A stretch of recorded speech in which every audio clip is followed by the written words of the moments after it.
Mobile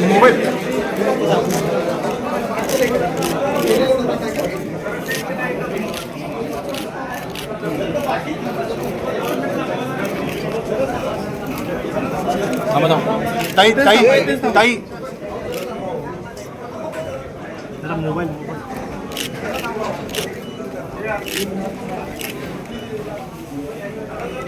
तुम्ही समोर कसं द्या ना जरा बाजूला कुठे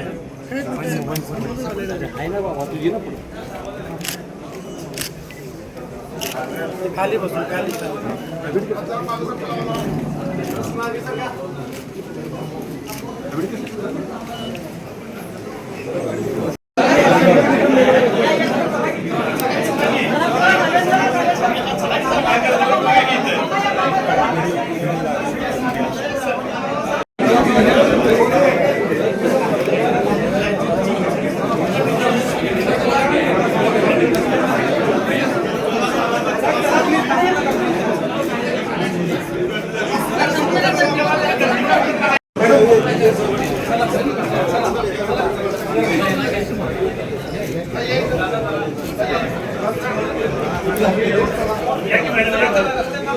पद्मश्री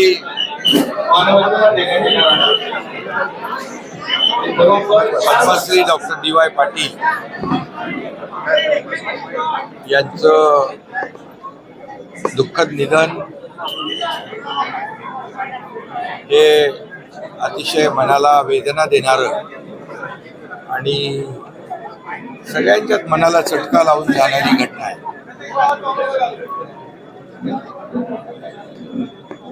त्यांनी आपल्या आयुष्यामध्ये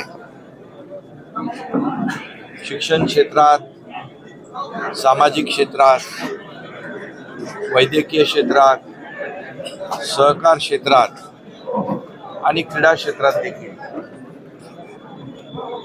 भरीव जे काम केलं ते महाराष्ट्र किंवा देश कदापि विसरू शकणार नाही. आणि सर्वसामान्यांच्या दुःखामध्ये समरस होणारं हे व्यक्तिमत्व पद्मश्री डी.वाय. पाटील यांच्या रूपाने सातत्याने कार्यरत राहिले. ते पद्मश्री होते, ते बिहार, पश्चिम बंगाल, त्रिपुरा या राज्यांचे राज्यपाल देखील म्हणून त्यांनी काम केलं. विविध पदांवर काम केलं. परंतु त्यांचा सर्वसामान्य माणूस हा केंद्रबिंदू होता. एक शेतकरी कुटुंबातून जन्म घेतलेला, एक शून्यातून विश्व निर्माण करणारा अतिशय दुर्मिळ असं व्यक्तिमत्व आज आपल्यामध्ये नाहीत. Doctor DY. Patil medical college like बाजार सर्वांना दुःख आणि वेदना देणारी ही घटना आहे. त्यांच्या अनेक आठवणी आहेत. मी मुख्यमंत्री असतानाच्या, अगोदरच्या, आताच्याही आणि त्या कदापि आपण विसरू शकत नाही. बाळासाहेबांचे त्यांचे अतिशय जिव्हाळ्याचे संबंध होते. आम्हाला आठवतंय की मुंबईमध्ये एक मेडिकल कॉलेज जेव्हा सुरू झालं त्यावेळेस मेडिकल कॉलेजला एक हॉस्पिटल पाहिजे अटॅच.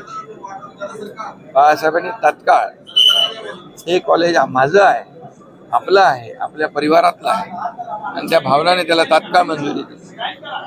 अशा अनेक घटना आहेत. सर्वांशी त्यांचे चांगले संबंध सलोख्याचे होते. एक अजातशत्रू म्हणून त्यांनी या महाराष्ट्रात, देशात काम केलं. मला देखील त्यांच्या डी.वाय. पाटील कॉलेजमधून डॉक्टरेट देण्याचं काम त्यांनी केलं हे मी कदापि विसरू शकत नाही. आमचा खासदार डॉक्टर झाला डी.वाय. पाटील, हे देखील मला विसरता येणार नाही.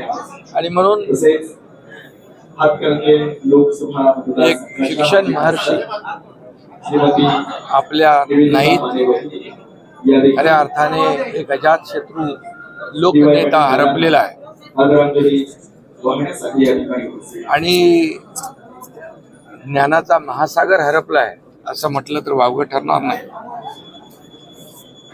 सहकार, शिक्षण, क्रीडा, वैद्यकीय